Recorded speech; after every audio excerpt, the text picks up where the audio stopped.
Today's idiom is I would take his story with a grain of salt. This phrase means you should listen to someone's account with a degree of skepticism, not believing everything fully. It suggests that what you're hearing might be exaggerated, incomplete, or even untrue. The origin traces back to ancient Rome, specifically Pliny the Elder in the 1st century AD. He mentioned adding a grain of salt to an antidote, implying it made the potion more palatable or effective. Over time, this idea of making something easier to swallow evolved into accepting information with caution.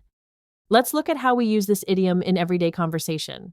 Imagine your friend, who often exaggerates, tells you an incredible tale. She tends to embellish her travel tales, so I would take her story about seeing a unicorn with a grain of salt. Here, you're expressing your doubt about the unicorn sighting because you know her tendency to make things sound more exciting. In another scenario, perhaps a public figure makes big statements. You might say, the politician made some bold claims about the economy, but I'd take his promises with a grain of salt until I see concrete evidence. This shows you're being critical and waiting for verification before fully accepting his words. Both examples perfectly illustrate the need for a healthy dose of skepticism.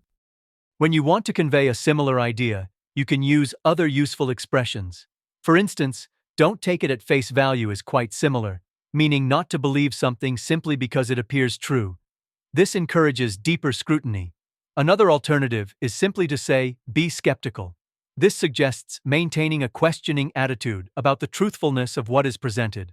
While with a grain of salt often implies a personal judgment about the source, these alternatives offer slightly different nuances, emphasizing caution in various contexts.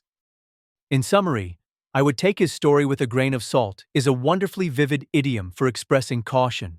It means to listen or read with a healthy dose of skepticism, not fully trusting the information due to potential exaggeration or inaccuracy. Rooted in ancient Roman practices, it reminds us to mentally add that grain of salt to make claims easier to swallow without believing them entirely. So, next time someone tells you something unbelievable, you know exactly how to approach it with a discerning ear. I'll see you next time with another great expression.